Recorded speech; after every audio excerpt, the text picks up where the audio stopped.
हम लोग श्रीमद् भागवतम से तीसरे स्कंद के 15वें अध्याय के 6 और 7वें श्लोक को पढ़ेंगे। दिति के गर्भ की वजह से ब्रह्मांड में अंधकार छा रहा था, तेजस्वियों के भी तेज नष्ट हो रहे थे।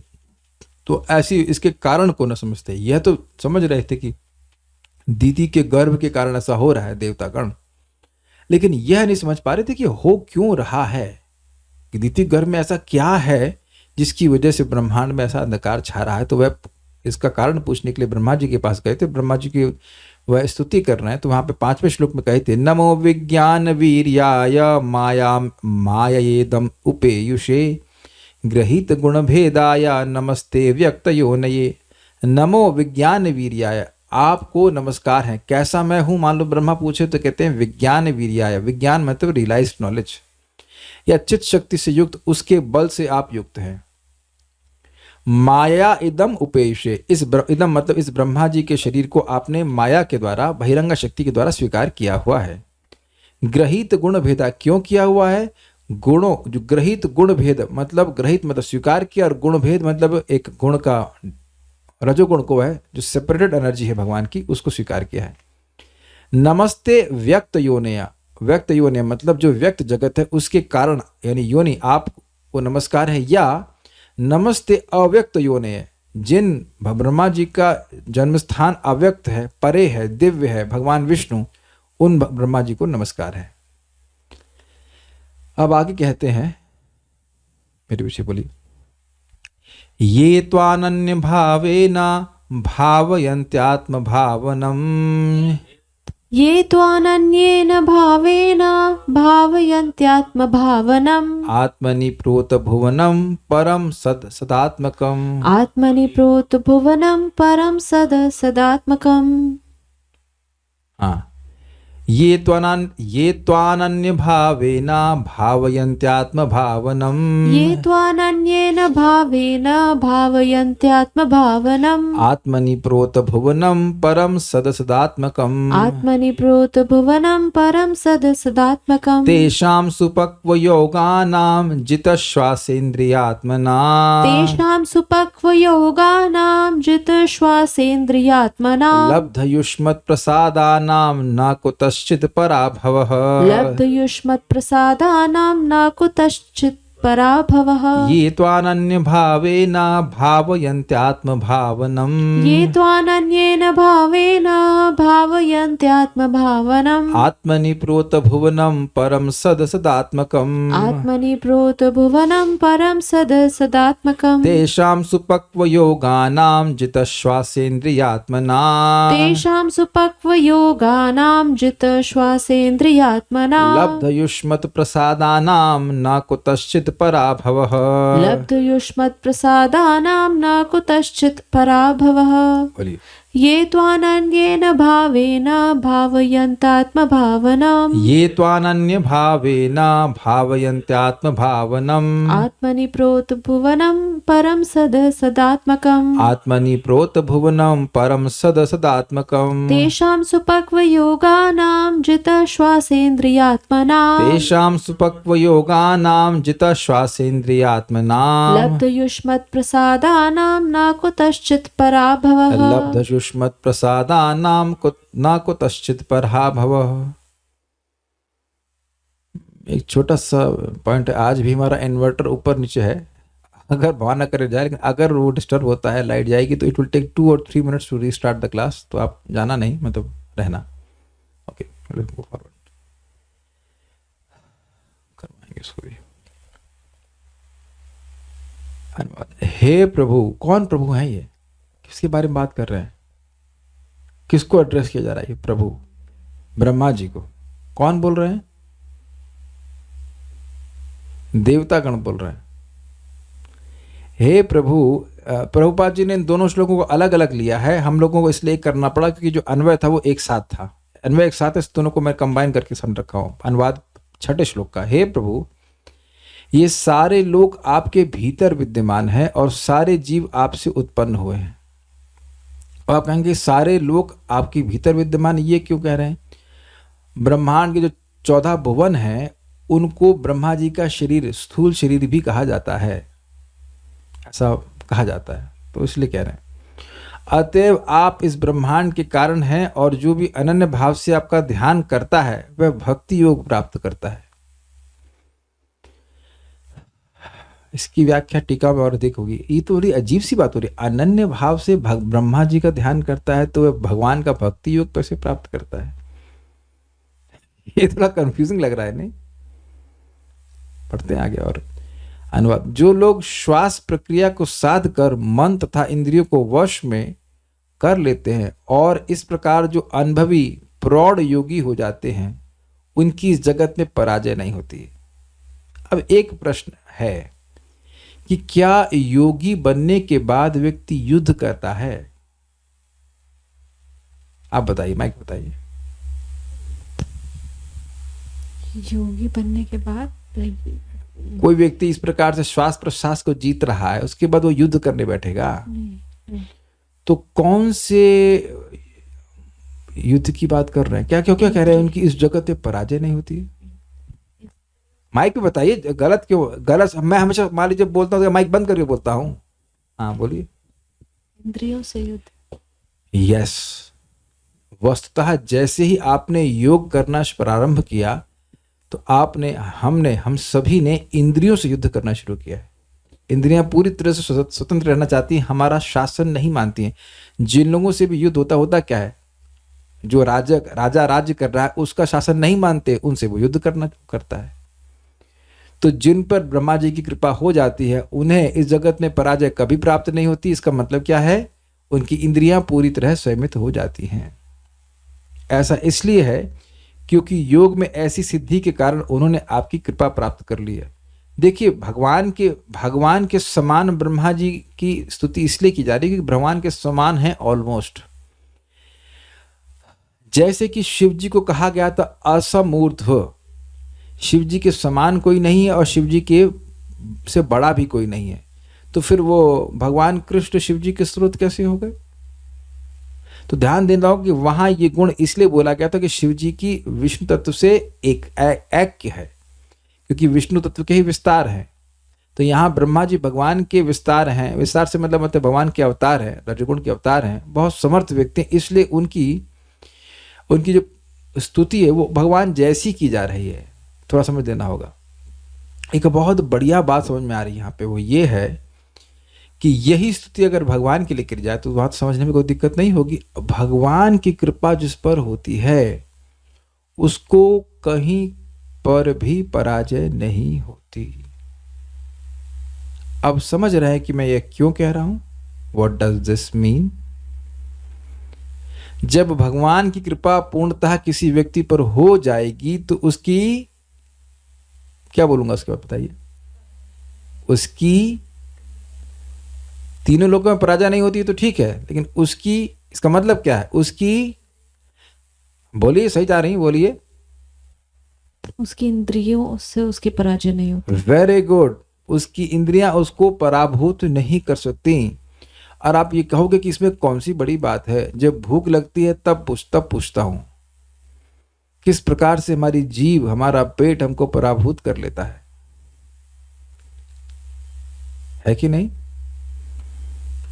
अब इस जगत तो क्या मतलब है? इस जगत से क्या आशय लगते हैं आप? हाँ, भौतिक जगत तो ठीक है, भौतिक जगत मतलब ब्रह्मलोक पर्यंत। वैसे भी ब्रह्मलोक में तो डिस्टर्बेंस होने को मतलब नहीं है, लेकिन स्वर्ग की कोई अप्सरा आ जाए या और कोई भोग मिल जाए, कहीं उसका कोई स्पृहा नहीं होती। एक श्लोक है, वृतासुर कहते हैं, ना सार्वभौमम, ऐसे करके श्लोक है। अगर छठे स्कंद का श्लोक है, किसी को याद हो तो, बहुत पहले बोला था, अब तो याद बिल्कुल नहीं आ रहा है। न तुमार भौमम न पुनर्भवम इत्यादि। मोक्ष भूल रहा हूं, 6.24 में है जहां तक मुझे स्मरण है, कोई ढूंढते, लास्ट में उनकी प्रार्थनाओं में है। बड़ा सुंदर श्लोक, कहते हैं, मुझे पूरा पृथ्वी का राज्य नहीं चाहिए, मुझे मोक्ष नहीं चाहिए, मुझे स्वर्ग आदि भी नहीं चाहिए। न तु सार्वभौमम ना पारमेष्ठ्यम, ऐसे करके शुरू हो रहा है, ना पारमेष्ठ्यम न तु सार्वभौमम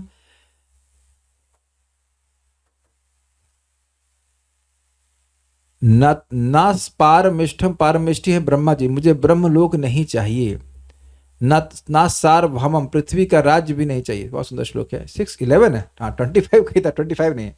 6:11-25 न नाक पृष्ठम न च पारमेष्ठ्यम न सार्वभौमम न रसाधिपत्यम न योग सिद्धिर अपुनर्भवम वा समंजसत्वा विरहय कांक्षे। बड़ा सुंदर श्लोक है। यहाँ चित्रकेतु महाराज जो आगे जाके वृत्तासुर बन गए, वह भगवान के विरह में, भगवान शंकरषण देव के विरह में ये प्रार्थना कर रहे हैं कि ननाक पृष्ठम, अर्थात मुझे ध्रुव लोक नहीं चाहिए, मुझे स्वर्ग नहीं चाहिए, न पारमिष्ठम, मुझे ब्रह्मा जी के साथ रहना नहीं है, न सार्वभौमम, न ही इस पृथ्वी पे मुझे कुछ बड़ा राज्य चाहिए, न रसाधिपत्यम, न कि नीचे के लोगों में कुछ चाहिए, रसतल आदि में कुछ चाहिए, न योग सिद्धि चाहिए, और न ही मुझे मोक्ष चाहिए। अर्थात ऐसा नहीं चाहता कि मेरा दोबारा जन्म ना हो। तो क्यों ऐसा? तो कह रहे हैं समंजसात्व विरहय कांक्ष, कह रहे ओ सोर्स ऑफ ऑल अपॉर्चुनिटीज, हे भगवान जो भी संभावना है उस सभी के स्रोत आप हैं। अगर कोई ब्रह्मा का लोक चाहता है तो वह भी आप दे सकते हो, और स्वर्ग चाहते हैं तो स्वर्ग दे सकते हैं, पृथ्वी का आपको किसी को आधिपत्य चाहिए तो वह भी दे सकते हैं। बेसिकली भगवान सब कुछ दे सकते हैं, लेकिन कहते हैं तो विरहय कांक्षे, मैं आपकी विरह में इन सब की किसी चीज की इच्छा नहीं करता हूं। बेसिकली वो क्या कह रहे हैं कि मैं केवल आपकी इच्छा करता हूं। इसका मतलब क्या है? ये सारी चीजें भौतिक हैं, और भगवान ने जब भक्त पे कृपा करी तो भगवान की कृपा से वह भगवान की दिव्यता का अनुभव कर पाया। इस कारण से भक्त इस जगत की किसी भी चीज की स्पृहा नहीं करता। तो देखिए, इसीलिए प्रभुपाद जी कहते हैं कि वैष्णव का पद वास्तविक रूप से बहुत उत्कृष्ट है। क्योंकि अगर मैं अपने चित्त को देखूं तो हम लोग भक्ति भी, मैं देखूंगा भक्ति भी चाहते हैं, और सब कुछ खाद्य सुंदर वस्तु भी चाहिए। पृथ्वी के राज छोड़ दीजिए, थोड़ा खाने का अच्छा वस्तु नहीं चाहिए? किसी को नहीं चाहिए यहाँ पे खाने का अच्छा वस्तु? कोई है यहाँ परमहंस? कुछ नहीं चाहिए, केवल भक्ति चाहिए। We have so many things, we have to accept it. तो वो क्यों है? क्योंकि चित्त अभी पवित्र नहीं है। तो जैसे जैसे भगवान की भक्ति करेगा वैसे वैसे भगवान की भक्ति अपने ही बढ़ती जाती है और सारी इच्छाएं समाप्त करती है, केवल कृष्ण की इच्छा रह जाती है। तो आप समझ पा रहे होंगे कि जब कुछ चाहिए ही नहीं जगत में तो किसी चीज से वो हार नहीं सकता। देखिए, अगर हम किसी के दबाव में कार्य कर रहे हैं तो वो दबाव है हमारी इंद्रियों का और किसी चीज का नहीं। एक बात सिंपल सी है, प्रभुपाद जी कहते हैं कि वस्तुतः किसी को कोई कार्य करने की जरूरत नहीं है भौतिक रूप से। अगर व्यक्ति भगवान के शरणागत है और संतुष्ट है कि अगर भगवान लुची पूड़ी दे रहे हैं, लुची पूड़ी तो मीठा दे रहे हैं तो मीठा में संतुष्ट, और सूखा चना दे रहे हैं तो सूखा चने में संतुष्ट, तो बड़े आराम से उसका निर्वाह हो जाएगा। लेकिन आप जानते हैं कि लुची पूड़ी में किसी को दिक्कत नहीं है। Do you have any problem with the luchi puris? नहीं। बट सूखा चना, एंड हाउ लॉन्ग? कितने लोग हम लोग कह सकते हैं, प्लान कर सकते हैं कि रोटी के संग सूखा चना खाएंगे? It's difficult. 1 दिन, 2 दिन, 4 दिन मुश्किल होगा। तो अब ये दिखा रहा है कि अभी और है कुछ इस जगत को भी भोगने की, कुछ एंजॉय करने की इच्छा है। उसको डोवटेल भगवान की सेवा में कर देते हैं, लेकिन फिर भी इच्छा है। लेकिन यहां चित्रकेतु महाराज इन सेंस वृत्तासुर कह रहे हैं, आसुर शरीर में कह रहे हैं मुझे कुछ भी नहीं चाहिए। आगे इस प्रसंग में आप सुनेंगे कि इंद्र उनको मार देते हैं और उनको स्वर्ग मिलता है। किसको? इंद्र को। और इनको मिलता है वैकुंठ। कौन जीता? युद्ध में इंद्र जीत जाते हैं और वृत्तासुर को मार देते हैं। किसकी पराजय हुई? आपको वृत्तासुर की। लेकिन वृत्तासुर तो मर करके वैकुंठ चले गए। और आप भगवत गीता की महिमा सुन रहे हैं 18वें अध्याय की, कि जो इंद्र थे वो उनको निकाल दिया गया था वहां से, और उसके बाद वो भगवत गीता को पढ़ करके वैकुंठ चले गए। तब उन्हें अनुभव किया कि जो वैकुंठ में सुख था या है वह सब इस वो स्वर्ग के सुख, स्वर्ग का जो सुख था वह वैकुंठ के सुख के आगे कुछ भी नहीं था।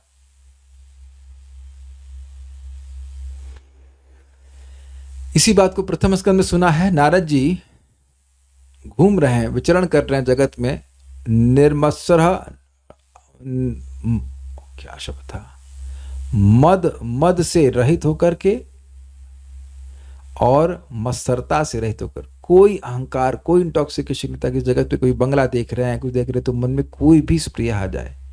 और इसीलिए आप सुनते हैं वाचो वेगम इत्यादि, ऐसा व्यक्ति जिसने सारी इंद्रियों के वेग को सीमित कर लिया वो पूरे विश्व में शिष्य बना सकता है, क्योंकि वाणी के वेग, क्रोध के वेग, मन के वेग, जिह्वा का वेग, उदर उपस्थ के वेग से ही लोग दबे पड़े हैं। तो इसलिए बड़ी अच्छी बात लगी कि जो को कृपा मिल जाती है भगवान की, उनको उस जगत में कभी कोई पराजय नहीं होती। इस बात को साधु लोग जानते हैं, साधक लोग साधना कर रहे हैं कि जब इंद्रियों से व्यक्ति हार जाता है तो एटलीस्ट उस समय वह अपने को हारा हुआ अनुभव करता है।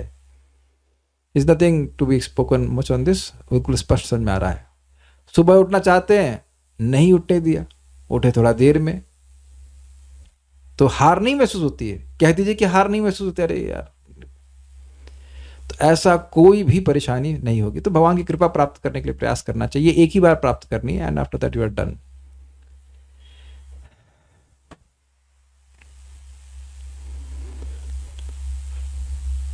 असत और सत, अब इसका क्या मतलब है? सत का मतलब होता है कारण और असत का मतलब होता है कार्य। आत्मकम मतलब स्वरूप और भुवनम मतलब सारा लोग। आत्मा नहीं, आपकी आत्मा में प्रोत अर्थात समाया हुआ है। इसका मतलब क्या है? ये जगत जो है वो सद असदात्मक है। मतलब इस जगत का स्वरूप क्या है? कारण कार्य रूपा है। मेरा कारण, मेरे शरीर के कारण मेरे पिताजी थे, मेरे पिताजी के शरीर के कारण उनके पिताजी थे। क्या ये सबको समझ में आ रहा है ये भाषा? इस जगत में हर वस्तु किसी और वस्तु से आती है। इजी है, स्वीकार्य है। तो इस जगत का स्वरूप ही है कि यहां वस्तु में शाश्वत नहीं है। आप कुछ भी वस्तु देख रहे हो तो उसके पीछे कोई कारण है। तो ऐसा जगत, ये भौतिक ब्रह्मांड, पूरा जगत भी, लेकिन इस ब्रह्मांड की बात कर रहे हैं, तो ये सद असत मतलब कार्य कारण स्वरूप है। ये इस जगत का विशेषण है। ये कार्य कारण स्वरूप भुवन मतलब चारों सारा लोक आपके स्वरूप में है, आपकी आत्मा में है, मतलब आपके स्वरूप में समाये हुए। ओतम प्रोतम सुना ही होगा आपने, ओतम प्रोतम, हाँ, ओत प्रोत होना। तो कहना है कि हे ब्रह्मा जी, ये पूरा जगत जो है वो आप में ही है। ये लाइन समझ में आ रही है? किसी को कठिनाई हो तो बताइएगा। ये सदात्मक शब्द है, ये इस 14 भुवन का ही विशेषण है, ये ब्रह्मा जी का विशेषण नहीं है। ठीक है, किंतु परम आप उससे परे हैं। अब देखिए, ये थोड़ा समझने में कठिनाई है, होना नहीं चाहिए। ये पृथ्वी और बाकी सारी चीजें वो आकाश में है कि नहीं, लेकिन आकाश इन सभी से परे और लिप्त है, निर्लिप्त है कि नहीं? इसी आत्म भावनम, सभी जीवों को उत्पन्न करने वाले अर्थात उन सभी के देहों को देने वाले आप हैं। तो आपका ये अनन्य भावेन, जो अनन्य भाव से भावयंती ध्यान करते हैं, वे भक्ति योग प्राप्त करते हैं। तो देखिए, अब एक अनन्यता की बात आ रही है। अनन्यता क्यों आएगी यहां पे? जो हम समझ पा रहे हैं वो बात यह है कि ब्रह्मा जी के ही अंदर सारा कारण कार्य जगत है और सभी जीवों को देह देने वाले भी ब्रह्मा जी हैं। तो इस प्रकार से ब्रह्मा जी का सर्व उपकारित्व का ध्यान करेगा तो व्यक्ति को भक्ति योग प्राप्त होगा कि ये जगत में जितनी व्यवस्था है वो ब्रह्मा जी ने बनाई है। ये देह ब्रह्मा जी दिए हैं, ये जो हमारे घर की साज सामग्री सारा कुछ व्यवस्था वह भी ब्रह्मा जी ने दिया है। इस तरह से स्मरण करें। ब्रह्मा जी भगवान नहीं है, लेकिन सब कुछ प्रैक्टिकल सेंस में इस ब्रह्मांड में सब कुछ वह ब्रह्मा जी के द्वारा आ रहा है। इस तरह से समझे, जैसे मान लीजिए कोई मॉल है, फॉर एग्जाम्पल, बहुत बड़ा स्टोर है, तो वहीं से आप दाल लाते हो, चावल लाते हो, आटा लाते हो, और कोई मॉल या स्टोर है ही नहीं जहां से आप ला सकते हैं। जैसे पहले मुझको नहीं पता था, तो हमारे घर से बहुत दूर है लोई बाजार, वहां से हम दाल लेके आते थे। लेकिन अब देखा कि घर के पास में उसी रेट पे दाल मिल रही, तो वहां से भी ला सकते हैं। तो वहां तो अनन्यता का लोप हो गया ना। एक ही दुकान से तो हम नहीं ला रहे हैं सामान, एक ही तो हमारी मेंटेनेंस का कारण नहीं है, तो यहां से भी ला सकते हैं और वहां से भी ला सकते हैं। लेकिन जब व्यक्ति ये देखे, कभी कभी ऐसा होता है गांव में कहीं पे ऐसा होता है कि एक ही अनाज की दुकान है और है ही नहीं कोई, या कोई दूर दराज के एरिया में, तो अब अगर वहां किसी को कोई वस्तु चाहिए तो वो कहाँ जाएगा? उस दुकान में ही जाएगा ना। तो यहां जितनी भी व्यवस्था कर रखी है भौतिक, वो सब ब्रह्मा जी ने ही कर रखी है।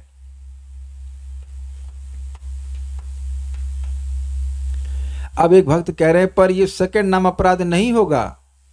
अच्छा, आप अब ये प्रमाणित कर दीजिए कि ये होगा कैसे दूसरा नाम अपराध। दूसरा नाम अपराध क्या है? ब्रह्मा जी आदि को भगवान विष्णु से स्वतंत्र समझना।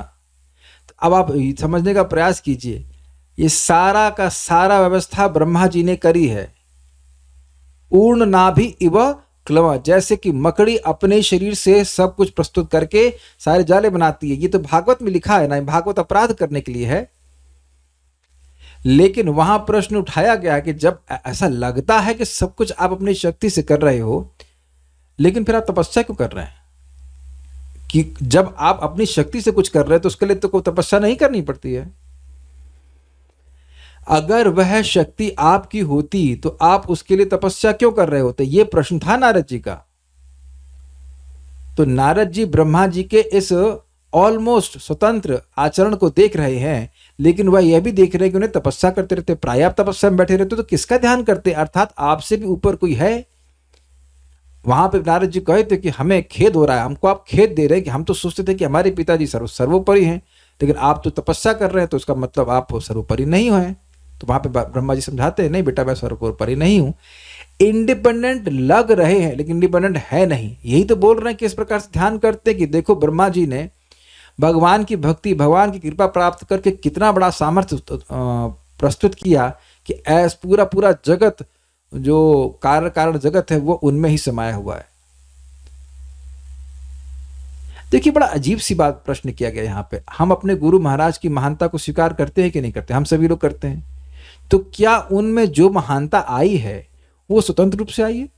ये भगवान की भक्ति, भगवान की तपस्या करके भगवान के प्रति को उनको जो भक्ति की है उसकी वजह से आई है? क्या इतना भी हम नहीं समझ रहे हैं? सूर्य की जो चमक, सूर्य की रोशनी की चमक कहां से आ रही है? सूर्य से आ रही है ना। तो सूर्य की रोशनी की चमक आप देख रहे हो, उसको सराहना कर रहे हो, तो क्या वो सूर्य से स्वतंत्र देख रहे हैं? जब कोई इस प्रकार से समझेगा कि ब्रह्मा जी भगवान से अलग हैं, तो वो अपराध करेगा।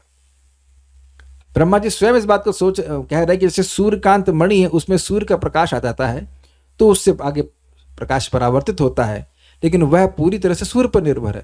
तो ब्रह्मा जी स्वयं समझा रहे हैं कि मैं स्वतंत्र नहीं हूं। लेकिन इस बात को समझना चाहिए कि ब्रह्मा जी का सामर्थ्य कितना अद्भुत है।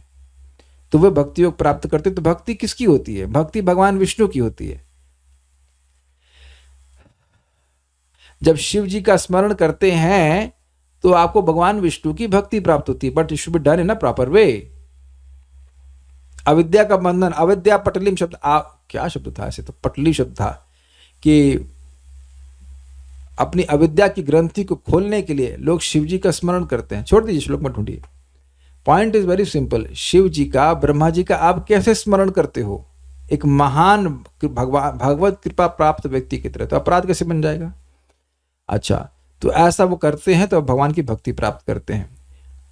इंद्रिय आत्मनाम, इंद्रिय मन और जितश्वास, प्राण वायु को जीत लेने के कारण, सारी इंद्रियों को, मन को और प्राण वायु को जीत लेने के कारण, योगा नाम सुपक्व, जिनका योग पक्का हो गया है। ध्यान दीजिएगा कि ये नहीं कि 2-4 दिन उसने अपने मन और इंद्रिय को जीत लिया तो उसका योग पक्का होगा। ना ना ना ना, कई साल उसने भजन किया, अब उसका योग सुपक्व हो गया। पक्का नहीं, सुपक्व मतलब मन का कषाय समाप्त हो गया है। और युष्मत यानी आपकी प्रसादाम नाम लब्धा, कृपा प्राप्त हो गई है। तेषाम कुतश्चित पराभव न, उन सिद्ध योगियों का किसी से भी विनाश नहीं होता है। तो जिनकी कृपा प्राप्त करके लोग ऐसी कृपा, ऐसा सामर्थ्य प्राप्त कर लेते हैं कि उन्हें पराभव प्राप्त नहीं होता है, तो वो ब्रह्मा जी कितने महान होंगे। तो विचारणीय बात है कि हम लोगों को पराभव प्राप्त हो रहा है, हम नहीं समझ पा रहे हैं कि ये सब हमारा तेज क्यों लुप्त हो रहा है। अग्रीड, सेंस आ रहा है? देवता कह रहे हैं कि हमको नहीं समझ में आ रहा है कि ये तेज क्यों हमारा नष्ट हो रहा है। तो आप कृपा कीजिए, हम आपके आश्रय में इस तरह से बोलते हैं। ये त्वा अनन्य भावेना भावयंती आत्म भावनाम, जो आपका अनन्य भाव के द्वारा स्मरण करते हैं। कैसे आप हैं, तो कह रहे आत्म भावनम, जो सभी जीवों को जन्म देने वाले हैं। आत्मनि प्रोत भुवनम, सभी लोगों को अपने अंदर समाने वाले हैं। कैसे लोग हैं? सद असदात्मकम, जो कार्य कारण स्वरूप हैं, कार्य कारण स्वरूप वाले हैं, परंतु आप जो उनसे परे हैं। ऐसे ब्रह्मा जी का स्मरण करते हैं। तेषाम सुपक्व योगा नाम, वह जो योग में सुपक्व हो गए, परिपक्व हो गए हैं। कैसे? जित श्वासेंद्रियात्म नाम, श्वास यानी प्राणवायु, इंद्रियों और मन को जीतने के द्वारा, और लब्ध युष्मत प्रसादा नाम, और इस प्रकार उन्होंने आपकी कृपा को प्राप्त किया है। न कुतश्चित पराभव, उनको कभी भी कहीं भी पराभव प्राप्त नहीं होता है। मैं फिर रिपीट करूंगा कि जिस व्यक्ति के आशीर्वाद से व्यक्ति ऐसा हो जाए कि उसे कहीं कोई पराभव ना प्राप्त हो, तो वह व्यक्ति खुद कितना सामर्थ्य से युक्त होगा, इसकी कल्पना ही की जा सकती है। बाल प्रबोधिनी, यद्यपि निष्काम भक्तों का किसी भी कारण से पराभव यानी पराजय आपकी कृपा से नहीं होता है, तथापि सकाम यानी इच्छा रखने वाले हम लोगों पर भी कृपा करें, इस प्रकार प्रार्थना करते हुए, नमन करते हुए यह 2 श्लोक कहते हैं। समझ में आ गया? क्या देवता यहाँ बिना किसी इच्छा के आए हैं, निष्काम भावना से आए हैं? नहीं, उनका तेज लुप्त हो गया है, उन्हें दिक्कत हो रही है, इसलिए ब्रह्मा जी के पास आए। क्लियर है? ब्रह्मा जी से प्रेम करने नहीं आए हैं। क्यों आए हो आप? ऐसे ही आपसे याद आई है आपकी तेरी याद आई, ऐसा नहीं है। उनको अपना दुख याद आया और उस दुख की निमित्त ही वह आए। देखिए इस जगत में बहुत बार लोग ऐसे जाते हैं। डॉक्टर की याद कब आती है आपको? डॉक्टर के बर्थडे पर। तो आप जान रहे हैं कि जब दुख होता है तब जाता है, तो कुछ इच्छा लेके आए हैं।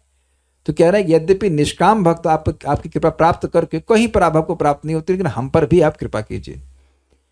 जो आपको अनन्य भावेना अर्थात निष्काम भक्ति से भावयंती अर्थात ध्यान करते हैं। निष्काम का मतलब हुआ कि उनकी कृपा चाहते हैं। जैसे हम लोग प्रभुपाद जी की पूजा करते हैं, आरती करते हैं, तो क्या कुछ भौतिक चाहिए होता है? नहीं चाहिए होता। तो गुरु के रूप में, एक महान वैष्णव के रूप में जो आपका आश्रय लेते हैं, उनका कहीं पराभव नहीं होता। उनका किसी भी कारण से पराभव नहीं होता है। इसका अगले श्लोक से संबंध है, मतलब 7 से। इस संसार में इस प्रकार की निष्काम भक्ति कैसे संभव है, इस शंका से कहते हैं आप ही सभी कारणों के कारण हैं, अन्यत्र उसका भाव होने से कहते हैं आत्म भावनम, अर्थात जो स्वयं से सभी जीवों को उत्पन्न करते हैं वह। अब ये क्या बोल गए? देखिए यही बात मैं आपको समझा रहा था। भगवान श्री कृष्ण के थोड़ा संबंध में समझिए। भगवान श्री कृष्ण कहते हैं 10वें अध्याय भगवद गीता के चतुश्लोकी भगवद गीता में पहला श्लोक है, अहम सर्वस्य प्रभवः मत्तः सर्वं प्रवर्तते इति मत्वा भजन्ते माम बुद्धा भाव समन्वितः। मैं ही सभी चीजों का स्रोत हूं, मुझसे ही सभी चीजें चल रही हैं, क्रियान्वित हो रही हैं। यह मत्वा शास्त्र से यह स्वीकार करके जो बुद्धिमान लोग हैं भाव से युक्त होकर के मेरा भजन करते हैं। तो पॉइंट क्या है? जब किसी और की सत्ता है ही नहीं भगवान के अलावा, तो भगवान के अलावा किसी की सत्ता मानकर मैं क्यों पूजा करूं?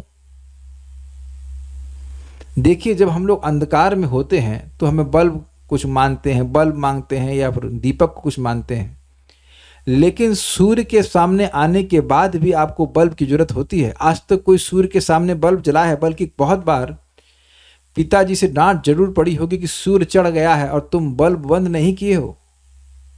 क्या किसी को डांट नहीं पड़ी?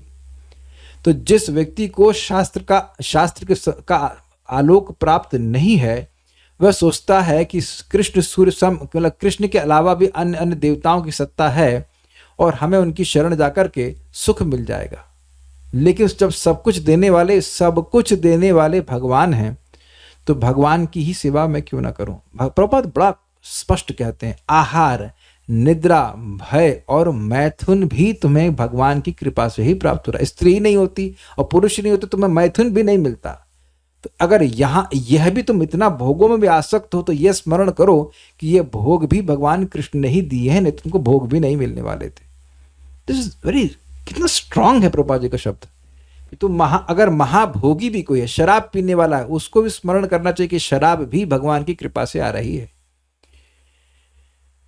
तो point is very simple. Bharat में अगर मैं ये पूछूं, माइक पे पूछ रहा हूं आपसे, कोई बात नहीं, आप भी नोएडा में, दिल्ली में रह रहे हैं, या मतलब रहते थे या यहाँ रह रहे थे, तो अब मान लीजिए आप साउथ इंडिया में चले जाएंगे तो कौन, और आपको अब तो गाड़ी चलाना आ गया है, तो स्कूटर आप कौन सी तरफ चलाओगे, लेफ्ट की राइट? लेफ्ट। लेफ्ट। नहीं तो आप साउथ इंडिया में है ना, नियम तो समझे? साउथ इंडिया में भी आप भारत के ही अधिक पथ में हैं, कहाँ जाएंगे बचकर? यानी कि ट्रैफिक रूल के संबंध में आप अनन्य हो, आपको भारत सरकार की ही बात माननी होगी, किसी इस संबंध में किसी और की कोई सत्ता नहीं है। Is it easy? है ना?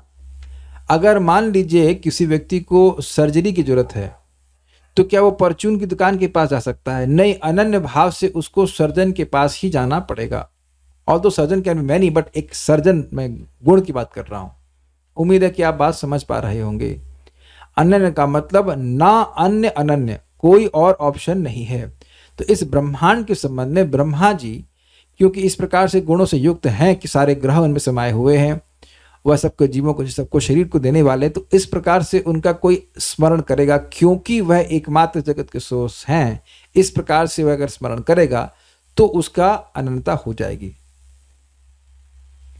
उम्मीद है कि आप शायद समझा पाया होगा मैं। निष्काम भक्ति में व्यक्ति का उपास्य एक ही होता है। ये नहीं कि जब सकाम होगा तो यहां से ये मिलता है तो वहां चले जाएंगे, वहां से वो मिलता है तो वहां चले जाएंगे, ऐसे नहीं है।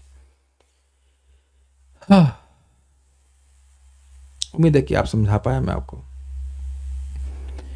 आप ही सभी कारणों के कारण हैं, अन्यत्र उसका भाव होने से कहते हैं आत्म भावनम। ये मैं आपको समझा रहा था कि जैसे भगवान श्री कृष्ण को संपूर्ण जगत के आध्यात्मिक भौतिक सभी का कारणों का कारण मान करके व्यक्ति अनन्य भाव से उनका भजन करता है, ऐसे ही इस ब्रह्मांड के कंटेक्स्ट में कुछ लोग हिरण्यगर्भ के रूप में ब्रह्मा जी की उपासना करते हैं, यह समझते हुए कि वह इस ब्रह्मांड के स्रोत हैं, रचयिता हैं, और इस कारण से उनकी भक्ति आगे बढ़ती है। ये बात है। आत्म भावनम अर्थात जो स्वयं ही सभी जीवों को उत्पन्न करते हैं। अब इसका मतलब बड़ा स्पष्ट है कि जीव को उत्पन्न नहीं किया जा सकता है, लेकिन उसके उनके शरीरों को उत्पन्न करते हैं ब्रह्मा जी। इसी कारण निमित्त कारणत्व को कहकर इस प्रकार निमित्त कारणत्व को कहकर उपादान कारणत्व भी कहा गया है सदात्मकम, अर्थात कार्य कारण रूप। ये क्या हुआ? ये तो बिल्कुल ऊपर से गई बात। क्या कह रहे हैं देखिए, निमित्त कारण का मतलब इंस्ट्रूमेंटल कारण। ब्रह्मा जी जीवों के शरीरों को बना रहे हैं, बनाने वाले हैं, इसे कहते हैं इंस्ट्रूमेंटल। जैसे मान लीजिए आपने खीर बनाई, तो वह खीर आपके देह से नहीं आई, आप उसके इंस्ट्रूमेंट हो, आपने खीर बनाई है ना, तो निमित्त कारण हुए कि नहीं? ये तो आप समझते हो आप ना, खीर बनाई, पकौड़ा बना, जो कुछ बना तो वो आपके देह से उत्पन्न नहीं हुआ है, आपने उसको लिया, उसके चीजों को मिलाया, कर दिया काम, मीडियम, यस, माध्यम। लेकिन अब यह कह रहे हैं कि ब्रह्मा जी केवल ऐसे नहीं है, इस जगत जो है उसके जो वस्तुएं वह भी वो ही हैं। शब्द था यहां पे प्रोत भुवनम आत्मनि सद सदात्मकम। जो सद असदात्म मतलब जो कार्य कारण रूप ये ब्रह्मांड है, वो ब्रह्मांड तो पूरा नहीं कह सकते क्योंकि ब्रह्मा जी पूरे में तो नहीं फैले हुए, लेकिन वो जो 14 भुवन का कहा जाए, 14 भुवन जो हैं वह ब्रह्मा जी के शरीर माने जाते हैं। तो उसमें ब्रह्मा जी पूरी तरह से प्रवेश किए हुए हैं, वो सारे जो 14 भुवन है वो ब्रह्मा जी में प्रवेश किए हुए हैं, इसलिए वो जो 14 भुवन है वो ब्रह्मा जी का शरीर ही है। कुछ समझा पाए पॉइंट? नेक्स्ट पॉइंट पूछिए, माइक पे पूछिए। हमारे पूरे वीडियो में 6 बार तो माइक पे पूछिए आएगा। बोलिए। प्रभु जी, भगवान विष्णु की नाल में है ना 14 लोग, तो भगवान विष्णु की नाल में है, यस, तो फिर वो ब्रह्मा जी में, क्योंकि ऐसा शास्त्र में वर्णन है। ये अजीब अच्छा प्रश्न है कि भाई वो नाल में है 14 भुवन, और वो कमल, और कमल से ब्रह्मा जी प्रकट हुए हैं। देखिए हम लोग और मैं और आप, हम लोग इसी तरह से सोचते हैं, लेकिन ये हमारी सोचने की लिमिटेशन है। भाई हम हमारे देह से खीर भी बन जाए और हम खीर के निमित्त कारण हो, ऐसा हम कहाँ कर सकते हैं? ऐसा हम लोग होते हुए देखते नहीं ना, इसलिए तो मुश्किल है समझना। लेकिन शास्त्र बता रहा है कि ऐसा है तो स्वीकार करना होगा। उम्मीद है समझ पा रहे होंगे आप। ये ऊपर कोई रिएक्शन नहीं आ रहा है, वीडियो में भी कुछ रिएक्शन नहीं है, कुछ नहीं समझ में आया बात।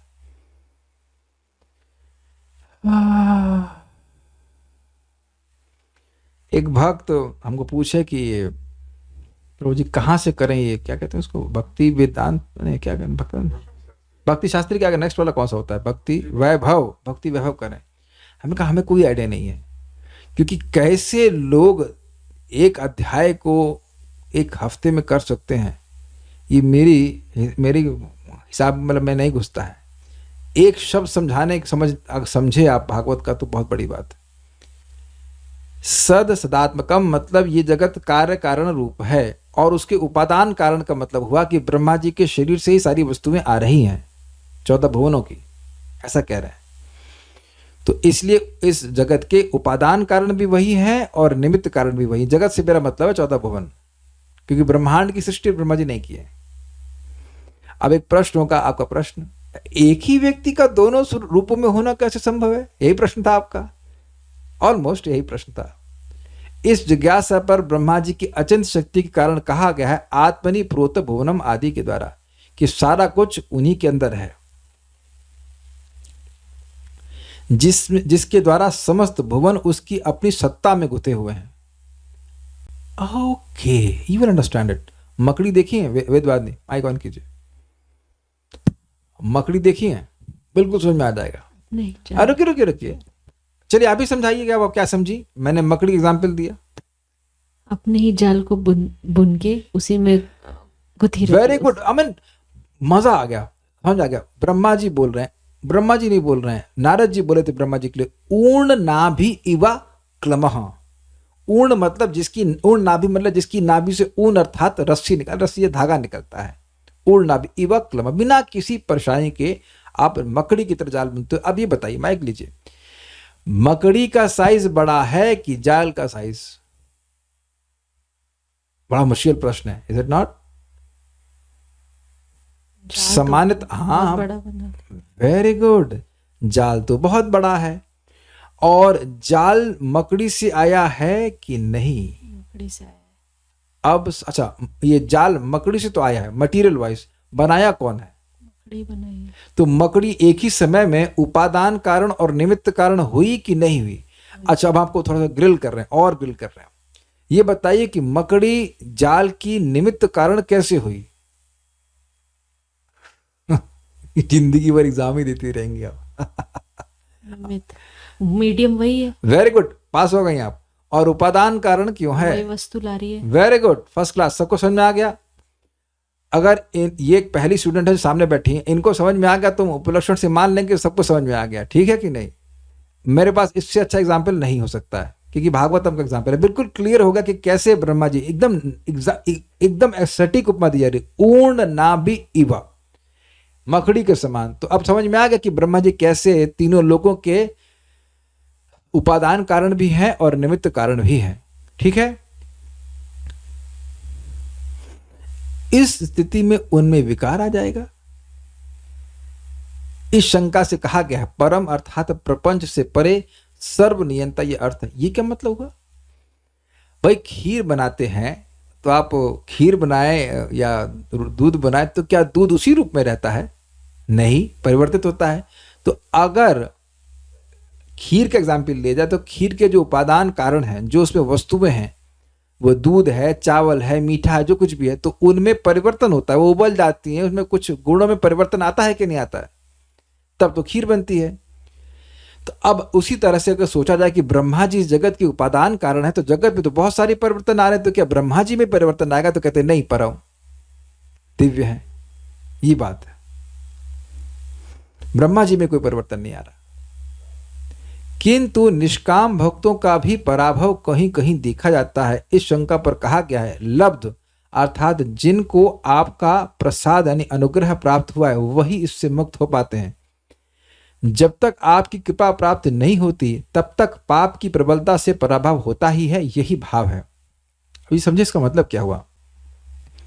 व्यक्ति भजन कर रहा है, निष्काम भावना से युक्त है, उसके हृदय में सकाम इच्छा नहीं है, लेकिन अभी उसका हृदय पूरी तरह पवित्र नहीं हुआ है, तो मतलब ब्रह्मा जी की पूरी कृपा नहीं मिली है, तो वह कुछ परेशान हो सकता है। उसका भजन इसीलिए है कि उसका हृदय शुद्ध हो जाए, कुछ भौतिक इच्छा से नहीं भजन कर रहा है, लेकिन अभी हृदय में कषाय है, कचरा है, तो कभी कभी जो वासना है वह उसको दबा लेती है। ये कहते हैं, मैं कुछ समझ पा रही, तो सभी लोग समझ ही रहे कि भाई आप लोग कोई भौतिक इच्छा से तो भक्ति कर नहीं रहे कि स्वर्ग चाहिए, ये चाहिए, वो चाहिए, लेकिन फिर भी पहले का कुछ संस्कार है जो दबा देगा। तो कह रहे जब कृपा पूरी तरह मिल जाएगी तब ये सब नहीं होगा। फिर किस प्रकार के भक्तों को आपकी कृपा प्राप्त होती है? मान लो कोई पूछे कि कृपा मिलने पर पराभव नहीं मिलेगा, तो कैसे लोगों पर कृपा होती है? इस जिज्ञासा पर कहा गया सुपक्व योगा नाम, अर्थात जो अच्छी प्रकार सिद्ध हुए भक्ति योगी हैं। इंद्रियों आदि के विषयों की ओर जाने पर भक्ति कैसे सिद्ध हो सकती है? वो प्रश्न करे तो इस पर कहा गया जितः, जिन्होंने श्वास, प्राण, इंद्रियां, आत्मा और अंतःकरण को जीत लिया वे ही सिद्ध होते हैं। ये बड़ा सुंदर बात है, ये बड़ी अच्छी बात है। देखिए जाड़े का मौसम में आप सभी लोगों को अनुभव है कि कभी हीटर चलाते हैं और गलती से भी दरवाजा खुल जाता है तो तुरंत ठंड आने चालू हो जाती है ना? तो उसी प्रकार से जब व्यक्ति की सारी इंद्रियां संयमित होती तभी वह सिद्ध हुआ है। सारी इंद्रियां हर समय सिद्ध हों, सिद्ध अर्थात भगवान की सेवा में लगी रहे, तभी वह सिद्ध हुआ है। निराशा होने की जरूरत नहीं है, लेकिन ये स्टैंडर्ड है सभी के लिए। Not even a single moment, एक क्षण भी भगवान की सेवा के अलावा और कोई न बात, ना कोई विचार, कुछ भी नहीं चले, केवल कृष्ण की ही बात चले। आज मैं हार्डवेयर की शॉप पे गया था, तो पहले एक शॉप थी, जब मंदिर ज्वाइन किया था तो एक शॉप थी, छोटी सी शॉप, फिर 2 हो गई, फिर 3 हो गई। तो इस बीच में ऑब्वियसली जो शुरुआत करने वाले थे वो काफ़ी वृद्ध हो गए हैं। तो मैंने उनके बेटे से कहा कि आप लोग समर्थ हो गए हैं, पिताजी को छोड़ दीजिए, छोड़ दें, अभी भजन करें, जप करें। कहते उनसे होगा नहीं। तो मैं बड़ी सुंदर शिक्षा प्राप्त हुई कि पूरा जीवन लगा दिए इस प्रकार से, तो वो सुपर आसक्त हो गए अपने बिजनेस में, और दिन और रात केवल बिजनेस ही याद आता है। तो मैं अब एग्जाम्पल समझ रहे हैं कि मैंने एग्जाम्पल क्यों दिया। जब व्यक्ति भक्ति करता रहता है, भक्ति बढ़ती जाती है। ध्यान से सुनिए, और नहीं अगर समझ में आए तो लिख लीजिएगा। जैसे जैसे भक्ति बढ़ती जाती है, वह बढ़ी हुई भक्ति और अधिक उत्कंठा को जागृत करती है भक्ति करने के लिए। This line has to be very clearly understood. भक्त्या संजातया भक्त्या, हम पहले भी सुन चुके हैं, प्रवृद्ध भक्त्या अनुभाविताशये निवेश वैकुंठ मिहाम विहाससी। आपका हम सभी का जैसे जैसे भगवान के बारे में सुन रहे हैं, तो एक ही लेवल से नहीं सुन रहे। हृदय और पवित्र हो रहा है, हृदय और अधिक पवित्र हो रहा है। जितना अधिक पवित्र हो रहा है उतना अधिक सुनने का एब्जॉर्प्शन, अभिनिवेश है। जैसे वो भाई साहब बुढ़े हो गए, लेकिन उनका और अधिक काम करने का मन कर रहा है, इंद्रियां भी साथ नहीं दे रही।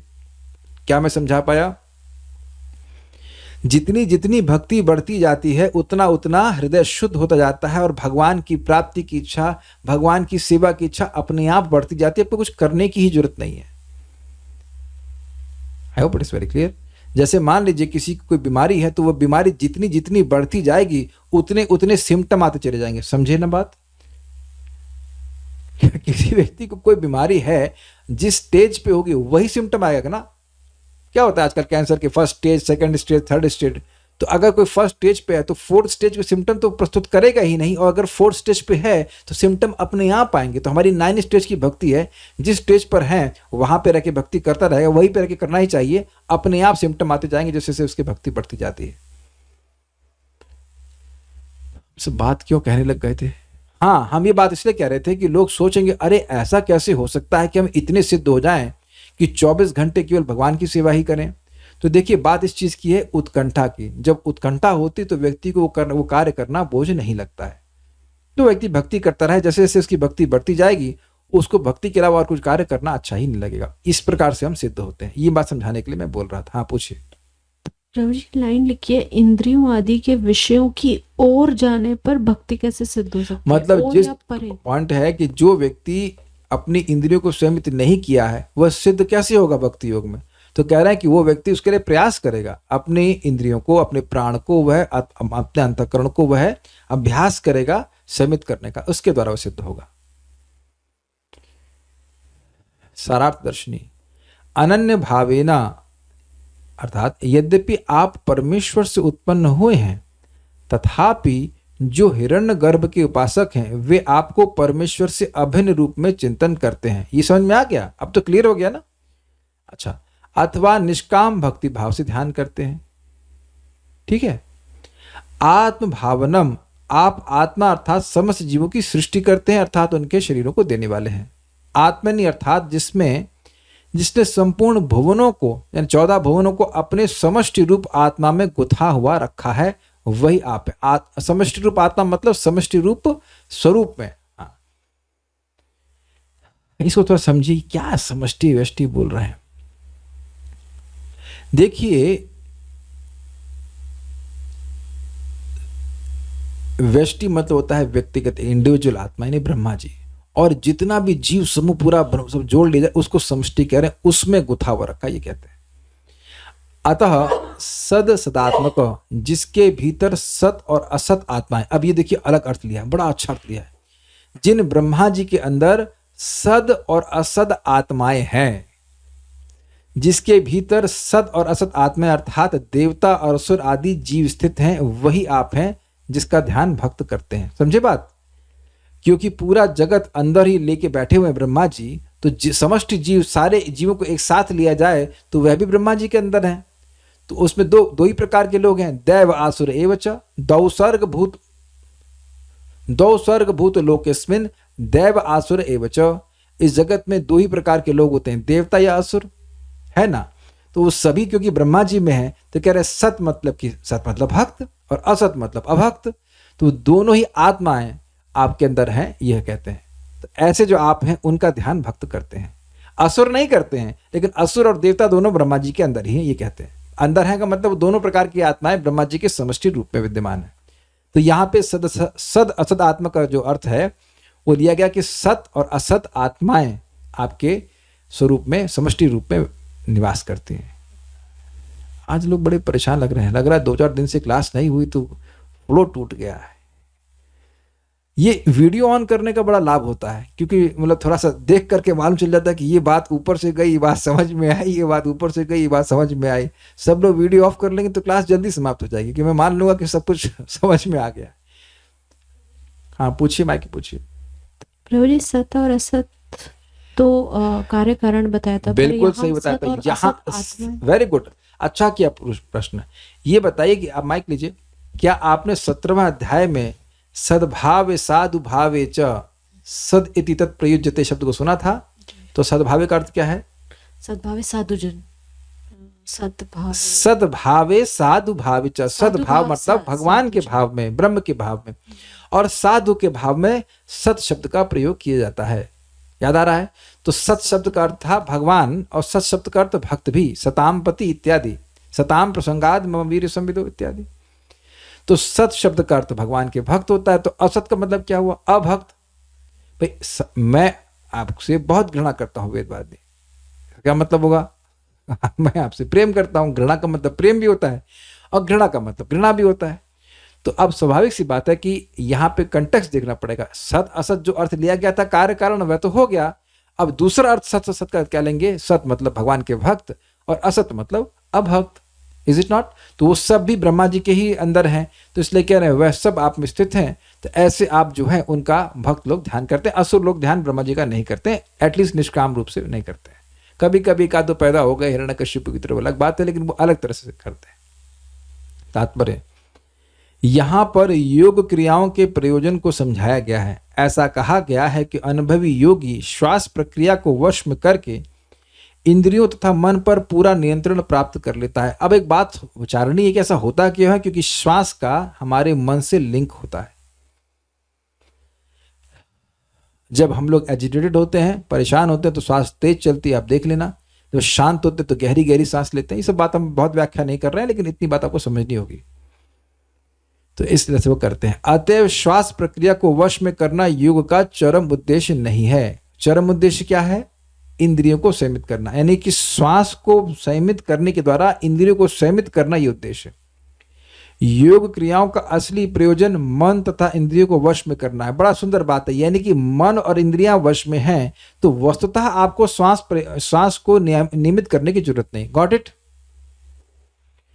देखिए, अगर मैं जैसे यहां पे कम से कम अभी 1 घंटा मेरी इंद्रियां संयमित है कि नहीं, मैं भगवान के बारे में बोल रहा हूं, आप भगवान के बारे में सुन रहे हो, नाम जप कर रहे हैं, भगवान का प्रसाद ग्रहण कर रहे हैं, तो हम लोगों को अपने मन को संयमित करने के लिए प्राणायाम करने की जरूरत नहीं है। ऐसा नहीं है कि हम पहले प्राणों को संयमित करेंगे फिर हमारा मन संयमित होगा। मन को, इंद्रियों को हम सीधे भगवान की सेवा में लगा रहे हैं कि नहीं लगा रहे हैं, तो दिख रहा है कि नहीं दिख रहा है आपको? आप जाकर अभी मान लीजिए क्लास समाप्त हो रहा है तो आप जाके भगवान के लिए भोजन बना रहे हैं या बर्तन मांज रहे हैं, कुछ भी कर रहे हैं, तो सीधे इंद्रियों को भगवान की सेवा में लगाना, यही तो इंद्रियों का संयम है ना भाई।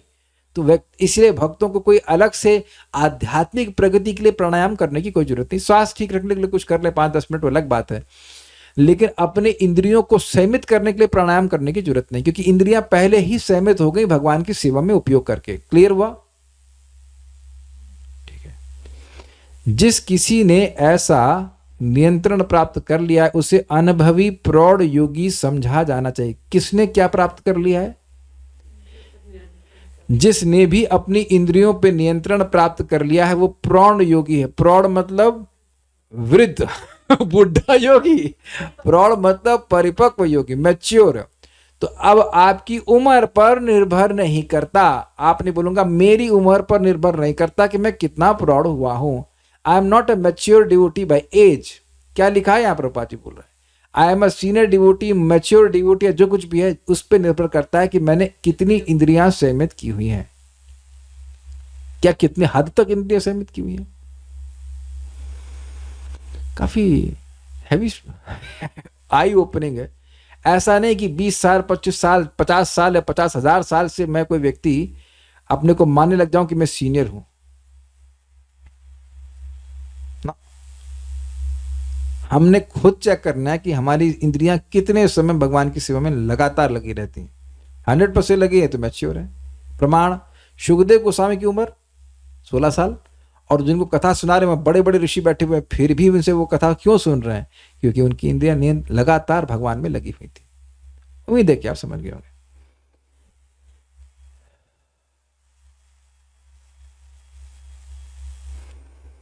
यहां यह इंगित किया गया है कि मन तथा इंद्रियों पर नियंत्रण रखने वाले योगी को भगवान का असली वर प्राप्त रहता है और उसे कोई भय नहीं रहता। समझाइए कि उसे भय क्यों नहीं रहता? वेदवाद नहीं, बताइए भय कहां से होता है और क्यों होता है? भोग प्राप्ति ना मिले तो। Wow, perfect. आजकल अब क्या हो गया, अमेजिंग, गेटिंग एग्जैक्ट आंसर्स। मृत्यु का भय क्यों होता है? उसने सोचता है आए अगला शरीर ऐसा मिलेगा कि नहीं मिलेगा जिसमें अच्छा भोग मिला, यहाँ तो सैंडविच खाने को मिल रहा है, अगले दिन हम ऐसा ना हो घास खाने को मिले। लोगों को बड़ा डर लगता है, बहुत डर लगता है, पता नहीं कहाँ रहने को मिलेगा, इंद्रिय तृप्ति मिलेगी कि नहीं मिलेगी।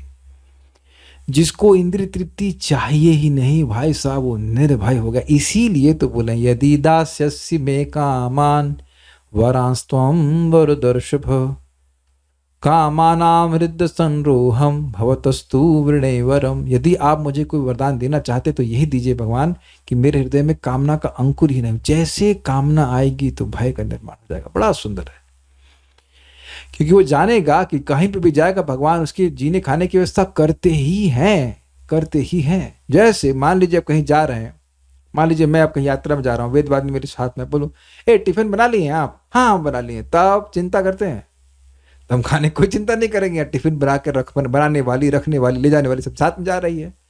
तो यहां दिख रहा है तो व्यक्ति निर्भय रहता है। लेकिन अब भगवान हृदय में नहीं है क्या? महाराज बड़ा सुंदर एग्जाम्पल देते हैं बच्चों का कि बच्चे क्या रोटी भी बनाते हैं? नहीं, उनको अपनी माँ पर पूर्ण विश्वास होता है कि रोटी भी नहीं बनानी है। देखिए सिद्धांत ही है और हर व्यक्ति अपनी चेतना के अनुसार कार्य करे, ठीक है, लेकिन है बड़ी जबरदस्त बात, कोई भय नहीं रहता, कोई वर मिल जाता है। और इसका मतलब है अभयम सत्व संशुद्धिर। जिसके ऊपर भगवान का वरदान होता है उसका हृदय पूरी तरह शुद्ध हो जाता है, और शुद्ध हो जाता है तो वह निर्भय हो जाता है। दूसरे शब्दों में मनुष्य जब तक मन तथा इंद्रियों पर नियंत्रण प्राप्त नहीं कर लेता तब तक वह भगवान की कृपा तथा वर प्राप्त नहीं कर सकता। ऐसा तभी संभव है जब वह पूरी तरह कृष्ण भावनामृत में संलग्न रहे। इसका मतलब है शरीर से, मन से और वाणी से भगवान की सेवा में लगा रहे। कभी कभी हम लोग सोचते हैं कि बस केवल जप करना सेवा है। एक बार प्रभुपाद जी से समय में कोई व्यक्ति आया, कहा कि मैं केवल 64 माला करूंगा। Very good. प्रभुपाद ने कहा उसके बाद क्या क्या करोगे? This is very amazing. क्या 64 माला करने में आपको पूरा दिन लग जाएगा? नहीं, 8 घंटे, 9 भरी 10 घंटे लग गए। उसके बाद भी तो आपके पास कुछ समय बाकी रहेगा, फिर क्या करोगे? तो शुद्ध भक्ति का मतलब केवल ये नहीं कि बस कुछ समय हम जप करें। मैं जप की महिमा नहीं कम कर रहा हूं। शुद्ध भक्ति का मतलब है अपने वाणी से, अपने शरीर से और अपने मन से निरंतर भगवान की सेवा में लगे रहना।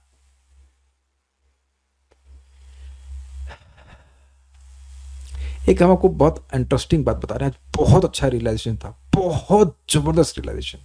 वेदवाद नहीं, आप पर्सनल बात पूछ रहा हूं लेकिन सबको समझ में आएगी। माइक लीजिए। आपने कई बार मुझसे आप कई बार डांट खाई है कि नहीं खाई? ओके, हूँ जरा होंठ जोर से बोली हूँ। ठीक। लेकिन आप ये भी पूछी है ना कि प्रभु जी आप हमसे चिढ़ तो नहीं जाते हैं ना? क्यों नहीं चिढ़ते हैं? इस तरह से पूछा है ना कि आप आप चिढ़ क्यों नहीं जा रहे हैं मुझसे, या आप उन्हें सहन क्यों कर लेते हैं? I am not tolerating in that sense, but I am just, आपने प्रश्न किया ना कि हमसे इतनी गलती हो जाती है। तो मैं आपको बता रहा हूं रहस्य, क्योंकि आप में प्रतिकूलता का अभाव है। कुछ कैच किया आपने? ये मैं आपको नहीं सुना रहा हूं वेदवाद में, ये मैं खुद सुन रहा हूं। Why Krishna is not rejecting me? I don't know about you, not about me. क्यों कृष्ण मुझको रिजेक्ट नहीं कर रहे? मैं तो बहुत गलतियां करता हूं, आप लोग शायद ना करते होंगे, पता नहीं, लेकिन हम तो काफी सारी करते हैं। इतने साल तक कृष्ण क्यों रिजेक्ट नहीं कर रहे हैं? मैं अनादिकाल की बात छोड़ दीजिए, हम इस जन्म की बात कर रहे हैं। पता है एक कारण, प्रतिकूलता का अभाव। प्रतिकूल नहीं हूं मैं कृष्ण के लिए। गलती करना तो भाई बद्ध जीव हूं, गलती तो करेंगे, इंद्रियां परेशान करते, सब कुछ करती हैं। हमको इतना स्ट्रांगली क्लिक किया कि yes I am affectionate to a person because उनमें प्रतिकूलता का भावना नहीं। गलती तो करेंगे ही, जो सेवा करेगा वो गलती करेगा ना, लेकिन वह अपने सुपीरियर को सुखी करना चाहता है, ये भावना है। हम लोग सभी लोग प्रयास कर रहे हैं कृष्ण को सुखी करें। गलतियां तो करेंगे, गलतियां तो है, लेकिन प्रतिकूलता का भाव। असुर नहीं है कि भगवान को मारना चाहते हैं। क्या मैं इसको समझा पा रहा हूं? I mean this is very nice. कोई भी आपका जूनियर है उसको एनवियस नहीं है, प्रतिकूल नहीं है, प्रतिकूल नहीं। गलती तो होती है, सबसे गलती होती है। तो आप कहेंगे ऐसा क्यों, इतना क्यों बल दे रहे हैं? क्योंकि इसी मनोभावना से भगवान की कृपा हमको मिलती है। भक्ति का स्वरूप लक्षण है आनुकूल्येन कृष्णानुशीलनम भक्तिरुत्तमा। आनुकूल्यता का मतलब है प्रतिकूलता का अभाव। उसमें तो व्याख्या और होगी, लेकिन प्रतिकूल नहीं है, एनिमोसिटी नहीं है किसी प्रकार की, एनिमिकल नहीं है। समझ रहे ना बात? कंस की तरह नहीं है, हिरण्यकश्यप की तरह नहीं है। ऐसा तभी संभव है जब वह पूरी तरह कृष्ण भावनामृत में संलग्न रहे। तो हम ये बात क्यों कह रहे थे सपात? इस प्रतिकूलता के अभाव वाले एटीट्यूड में अपने शरीर से, अपने मन से और अपनी वाणी से आप कुछ भी करते हो, भगवान उससे बड़े प्रसन्न होते हैं। भगवान अपना आशीर्वाद हम पर देते हैं। ये ट्रेनिंग दी जाती है, यही ट्रेनिंग ली जाती है। This is called new bhakta training programme. This is called NDP. NDP कल्याण सुने नहीं? न्यू भक्ता नहीं, एनडीपी बोलते हैं ना, new devotee programme. New devotee programme, new devotee programme मतलब अनुकूल भाव में भगवान कृष्ण की सेवा करो, भजन करो, कृष्ण को सुखी करने की इच्छा से। जिस व्यक्ति की इंद्रियां तथा मन सदैव भगवान की दिव्य प्रेम भक्ति में लगे रहते हैं, उसके भौतिक कार्यों में लगे रहने की संभावना ही नहीं रहती। क्यों? क्योंकि भौतिक कार्य वो करेगा नहीं, वो भौतिक कार्य सब भगवान के संबंध में हो रहे हैं। भगवान के भक्त ब्रह्मांड में कहीं भी पराजित नहीं होते। कहा गया है नारायणः परा सर्वे। जो नारायण पर है अर्थात भगवान का भक्त है, वह कहीं भी भयभीत नहीं होता, चाहे उसे नरक भेजा जाए या कि स्वर्ग में भेज दिया जाए। भागवत 6.17.28। बड़ा सुंदर है कि चित्रकेतु महाराज के बारे में बोल रहा था, तो चित्रकेतु महाराज को दुर्गा जी ने शाप दिया। भाई ये सुन के जाइएगा, जबरदस्त बात है। चित्रकेतु महाराज जा रहे थे विमान में, और वो देखे कि शिव जी अपने क्या कहें उसको गोद में जंघा पर पार्वती जी को बिठाए हुए हैं और सारे विरक्त सामने बैठे हैं, नारद जी आदि, और उनको वैराग्य की शिक्षा दे रहे हैं। And this is too much. अब चित्रगुप्त को बड़ा आश्चर्य हुआ, वो अपमान नहीं किया, आश्चर्य कि देखो ये अद्भुत उनका आचरण है, ऐसा कर रहे हैं। तो यह सुन करके शिव जी कुछ नहीं बोले, लेकिन पार्वती जी गुस्सा आ गया, कहते हाँ भैया हम लोगों को तो कुछ आचरण है नहीं, अब आप ही शिक्षा देने वाले हैं, इत्यादि इत्यादि से कह करके बोले जाके तू असुर हो जा। तो वह अपने विमान से उतरते हैं, उनको प्रणाम करते हैं और कहते हैं कि मैंने तो कोई अपराध नहीं किया, लेकिन अगर मेरे द्वारा आपका अपराध बना है तो मैं आपसे क्षमा चाहता हूं। और उसको स्वीकार किया। यद्यपि उनको इतना सामर्थ्य, हिरट इतना सामर्थ्य था कि वह दुर्गा जी तक को शाप दे सकते थे। आप लिखा हुआ है प्रभुपाद जी ने, महान वैष्णव साक्षात संकर्षण भगवान को देखे हुए हैं, लेकिन वो कुछ नहीं बोले। तो वहां पे शिव जी बड़ा स्पष्ट बड़ा वर्णन है, कहते हैं कि वहां पे दुर्गा जी उनसे हार गई, बिकॉज उन्होंने रिटेलिएशन नहीं किया, हार गए। उन्हें कोई भय नहीं था। ये प्रपात कह रहे हैं, ये दिखा रहा है कि भगवान की अद्भुत कृपा है। असुर बनना ठीक है, दोबारा जन्म लेंगे, अब असुर बनेंगे, असुर जन्म में भक्ति करने को मिलेगा या उसके आगे मिलेगा नहीं मिलेगा, कुछ भी दुर्गा जी नहीं बोली, कुछ नहीं बोले कि तुम असुर बन जाओगे, उसके बाद ये होगा, तुम्हारा ये आखिर उद्धार करेंगे, कोई प्रॉमिस नहीं, absolutely no promise. Please try to hear this is very powerful. असुर बनोगे और तुम्हारा अब भक्त बनने का आगे कोई प्लान नहीं है। कि कौन बोला? दुर्गा जी। कौन लड़ेगा दुर्गा जी से? जाके बताइए। कोई कुछ भी नहीं बोला। शिव जी भी नहीं बोले तुम्हारा मैं शाप कम करता हूं, दुर्गा जी तो कुछ बोली नहीं, कुछ भी नहीं बोले। कोई क्या कह सकते, रेस्पाइट इंग्लिश में कहते हैं, कोई कंफर्ट कुछ भी नहीं। आपने सुना कि कई बार शाप मिलता है, उसके बाद कहते हैं ठीक है कम कर देंगे, कुछ भी कमी नहीं हुई। तो अब वहां पे शिव जी उनको मतलब वैष्णवों की महिमा को बोलते हैं। मेरे पीछे बोलिए, नारायण पराः सर्वे न कुतश्चन भिव्यति स्वर्गापवर्ग नरकेषु अपि तुल्यार्थदर्शिनः।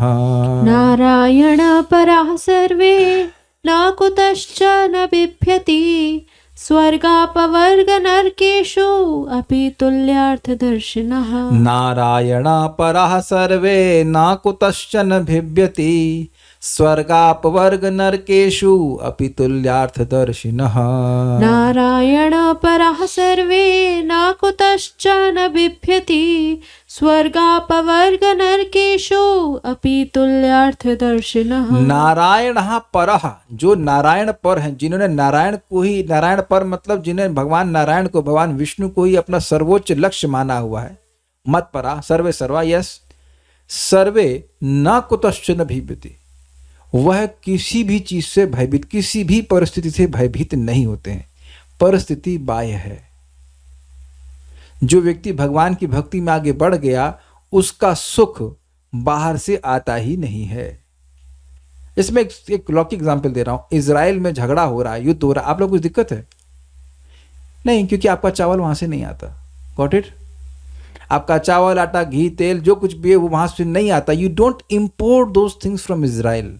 तो वहां युद्ध होता हो या नहीं होता हो, कुछ बवाल हो रहा, उससे आपके जीवन में कोई भी दिक्कत नहीं आ रही कि नहीं? समझ में आ गया? तो जो भक्त है, भय व्यक्ति को किस बात से होता है? मेरा सुख नष्ट हो जाएगा, सीधी सीधी बात यह है। तो भक्त का सुख बाह्य से आता ही नहीं है। प्रभुपाद समझाते हैं कि जैसे एक टाइपराइटर है, उसको धरती पे रखोगे तो क्या करोगे? Cut cut cut cut. और तुम स्वर्ग ले जाओगे तब क्या होगा? Cut cut cut cut. और जब नरक लेके जाओगे तो क्या करेगा? Cut cut cut cut. तो भक्त का सुख, वास्तविक भक्त का सुख कहां से आता है? भगवान के श्रवण कीर्तन से, भगवान के स्मरण से। तो जो वास्तविक भक्त बन गया, वो तो किसी भी परिस्थिति में जो भगवान का स्मरण करेगा, कुछ भी करेगा, तो उससे तो सुख मिलेगा। तो तुम्हारा स्वर्ग का सुख करोगे क्या? और तुम्हारा नरक का दुख उसको स्पर्श कैसे कर सकता है? कुछ कैच किया आपने? तो इसीलिए कह रहे हैं कि स्वर्ग अपवर्ग, मुक्ति भी उसे कुछ नहीं चाहिए, उसे कोई इच्छा नहीं रहती है, वो सबको बराबर से ठीक है, जो भी है बाहर, कुछ भी फर्क नहीं पड़ता उसको। ये ऐसे भक्तों का आचरण होता है। तो इस प्रकार से वहां पे शिव जी ने श्लोक बोला, और शिव जी ने ही बोला, जहां तक मैं समझ रहा हूं शिव जी ने बोला होगा, सुखदेव गोस्वामी ने बोला होगा, मुझे स्मरण आ रहा शिव जी ने बोला है।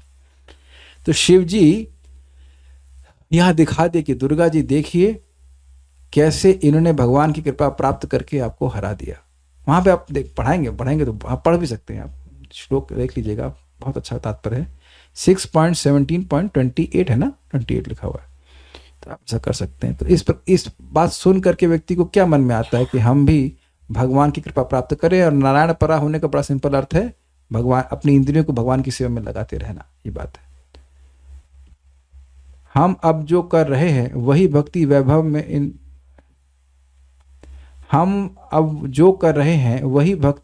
इन मोर डिटेल वे है, मैं स्वीकार नहीं कर सकता। भक्ति वैभव में क्या आपको अन्वय पढ़ाया जाता है? जिन्हें टाइप किया है यहाँ पे, नहीं, गायब हो गए। हमें तो नहीं लग रहा है कि पढ़ाया जाता है।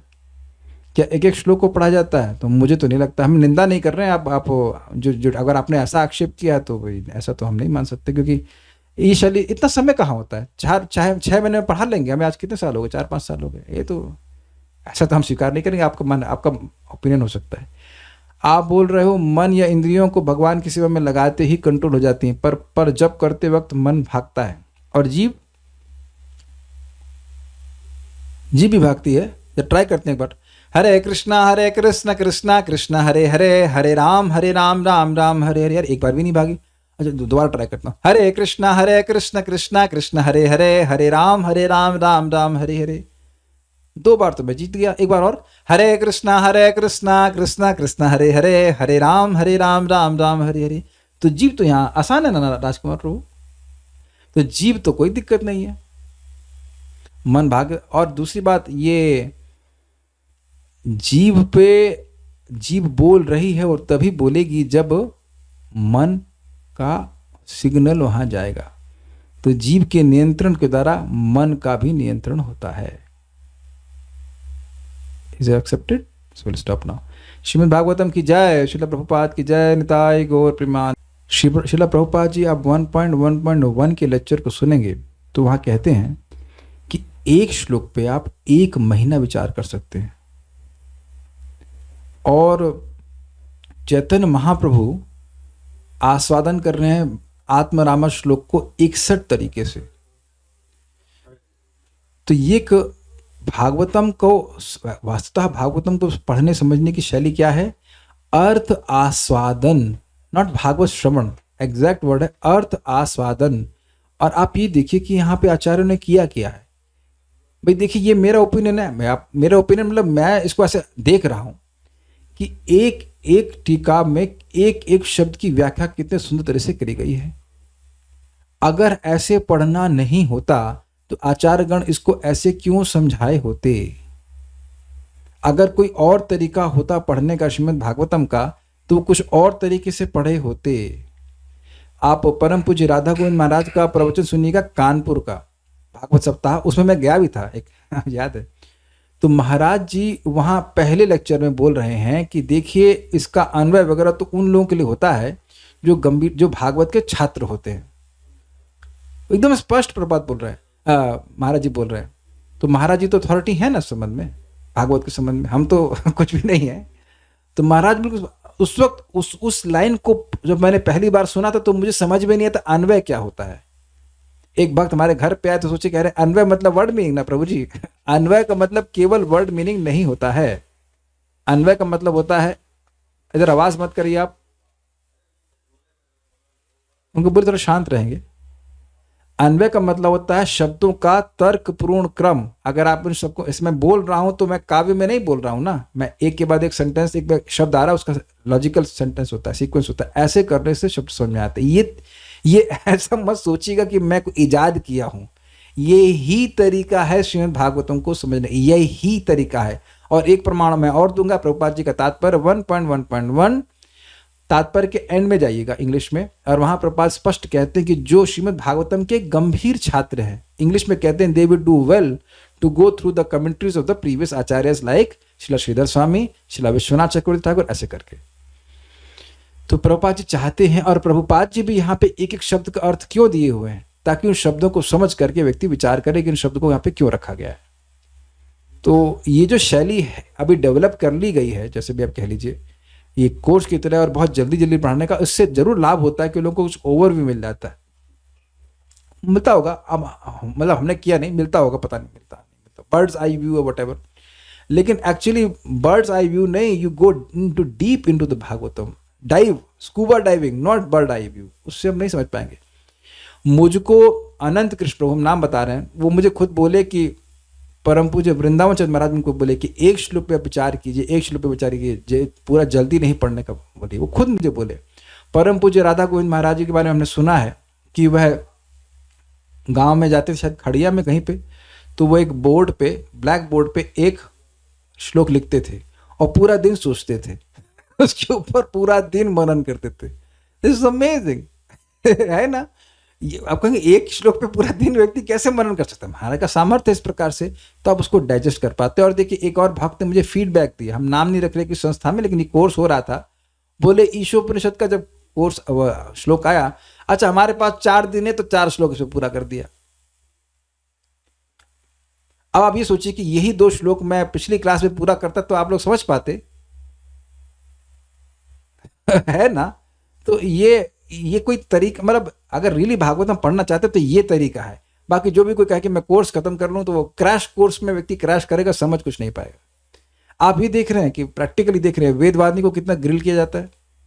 आपको लग रहा है कि उसका पोस्ट अगर आसान है तो आप सामने आके बैठिए, एक महीने की छुट्टी लेके आइए, आपको सामने बिठाएंगे और फिर देखिए कितना परेशान। जब सामने होता है तो व्यक्ति परेशान हो जाता है कि it takes lot of time, उस चीज़ों को समझना, स्वीकार करना, वो बोलना, it takes lot of time. वहाँ आप लोग सब वीडियो ऑडियो ऑफ रहता है तो कोई दिक्कत नहीं होती है, पूछने लग जाओ सबसे तो ये क्या है, but it takes time, no, and we have all the time in the life to give to Bhagavatam, is it not? तो ये तरीके से सीखिए, बहुत मजा आएगा। मैं एक चीज़ अनुभव कर रहा हूँ कि इस तरह से पढ़ाने से मुझे प्रसंग याद रहते हैं, मुझे कुछ श्लोक तक याद रहता है कि हाँ यहाँ ये पढ़ाया था, वहाँ ये पढ़ाया था, इस तरह से। और जो भी भक्त नियमित रूप से सुन रहे हैं वो देख भी रहे होंगे, it is more relatable like this. भक्तों ने फीडबैक दिया कि दूसरा स्कंद इतना बोरिंग लगता था, मुझको भी इंक्लूडिंग, लेकिन जब एक एक शब्द को समझते हैं तो बहुत अच्छा लगता है। तो भाई हमारा तो ये अंडरस्टैंडिंग है, बाकी जिसको जैसे कोई करना चाहे तो कर सकता है। भाई एक बार और बोलूँगा, तब तो मैं तो बिल्कुल उस समय नहीं था, नेक्टर इंस्ट्रक्शन का मैं कुछ एक श्लोक कोट किया, और भक्त थे वो भक्ति शास्त्री भी करके आए थे। बोले क्या, कहाँ का श्लोक? हमने कहा भक्ति शास्त्री तो आप किए, मुझसे पूछ रहे हैं। इसका मतलब है कि वो नेक्टर इंस्ट्रक्शन में तो कितना 14-15 श्लोक हैं, वो श्लोक भी याद नहीं किए। तो एक लास्ट बोलूँगा, IIT हमारे एक सर थे, वो डिज़ाइन का कोर्स पढ़ा रहे थे ना, कुछ तो पढ़ा रहे थे, ये बड़ा अच्छा बोला, पहले दिन में बड़ा अच्छा बोला, the purpose of teaching is not to cover the course but to uncover it. समझ गए? वो बहुत अच्छा, आज तक याद है, वो बहुत अच्छा लगा था। पढ़ने का उद्देश्य नहीं कि सब कवर कर दो, खत्म, यही तो सब जगह चल, खत्म करो खत्म करो खत्म करो, कोर्स खत्म करो, कोर्स खत्म करो, नहीं, the purpose is to uncover it. और अमेजिंग है, जब भी कोई प्रश्न करता है मैं कुछ उत्तर देता हूँ, फिर मैं सोचता हूँ कि क्या इसका ये उत्तर ठीक था, क्या ये समीचीन था, क्या ये सही था। मैं एक आपको बात बोलता हूँ, एक मजेदार बात। आज एक भक्त ने कहा, बिल्कुल लौकिक बात है, लेकिन मैं आपसे पूछूंगा कि मेरा उत्तर सही था कि नहीं, और वो शास्त्रीय आधार पर था कि नहीं। एक लड़का है, तो वो एक बंगाली भक्त है और एक लड़की से शादी करना चाहता है, वो बिहारी है, लड़की बड़ी अच्छी है, डिवोटी, सब गुण मैच कर रहा है। तो उनके परिवार वालों को बोला कि शादी नहीं करनी चाहिए, बंगाली को बिहारी से नहीं करना चाहिए। तो मैंने कहा भाई ये बंगाली और बिहारी, अगर आप भक्त पे आरोपण कर रहे हो तो ये अपराध हुआ कि नहीं? शास्त्र की दृष्टि से देखिए। दूसरा, ये प्रभुपाद जी चाणक्य नीति से कोट करते हैं कि अगर कोई लड़की से सोना है, कीचड़ में गिरा हुआ मिल जाए तो आप क्या करेंगे? गंदा सोना है, नहीं, धुल धाल कर रखें घर में, है ना। ऐसे ही कोई लड़की है, वह अगर आपको अच्छी मिलती है, और इन द सेंस अच्छी योग्य लड़की, तो वो निम्न जाति की भी तो भी स्वीकार कर लेना चाहिए। तो आप कहेंगे लौकिक बात कर, नहीं, लौकिक बात नहीं कर रहा हूँ। एक पॉइंट है भौतिक जगत का, आपको कोई काउंसलिंग आए, कुछ भी आए, क्या व्यक्ति शास्त्र से विचार कर रहा है? जब उसको कुछ कार्य करने का, कुछ डिसीजन लेने का सामर्थ्य हुआ, पॉइंट आया, क्या वो शास्त्र पे विचार करके किया या अपने प्राकृत वे में कर दिया? यही तो ट्रेनिंग भगवत गीता में हम सुन रहे हैं कि नहीं सुन रहे हैं? आज भी सुना था ना हमने, सात्विक बुद्धि, राजसिक बुद्धि, तामसिक बुद्धि। तो सात्विक बुद्धि के पास प्रवृत्ति निवृत्ति का विवेक होता है कि मुझे शास्त्र के अनुसार करना चाहिए कि नहीं करना चाहिए। तो ये है उद्देश्य शास्त्र को सुनने का, केवल नंबर लाने का उद्देश्य नहीं है। जब जरूरत पड़ी तो शास्त्र होने चाहिए, जैसे कि अर्जुन युद्ध कर रहे थे नंबर लाने के लिए नहीं। हाँ, एक बार बताइए, अर्जुन को धनुर्वेद में कितने ग्रेड्स मिले थे? ऋतिक बताइए फटाक से, अर्जुन के ग्रेड कितने थे और कर्ण के कितने ग्रेड? कर्ण के कितने ग्रेड्स थे? आज तक कहीं महाभारत में छपा कि ग्रेड कितने आए हैं?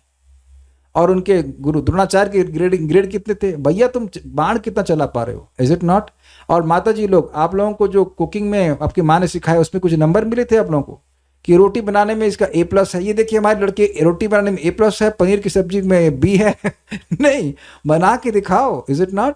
प्रभुपाद जी के एकदम अमेजिंग है, प्रभुपाद जी अपने लेक्चर में बोल रहे हैं, ये नहीं कि वो श्लोक ढूंढने के लिए भैया वो कहाँ श्लोक था नहीं था, नहीं, you should be actually able to speak, धड़ाधड़ बोल सकते हैं। या कोई आपसे पूछे कि अच्छा गीता के प्रभु जी 3रे अध्याय में ये श्लोक था, ये था, तो आप तुरंत उसका रेफरेंस समझ जाए और उत्तर देने में समर्थ, तो ये अर्थ, ये मतलब होता है, like a lawyer, like deeply understood. और ये सब अभ्यास से होता है, ये केवल एक बार पढ़ करके सुन जाने से नहीं होता है। ठीक है, so will stop now. Okay, thank you. जय श्री प्रभुपाद की जय।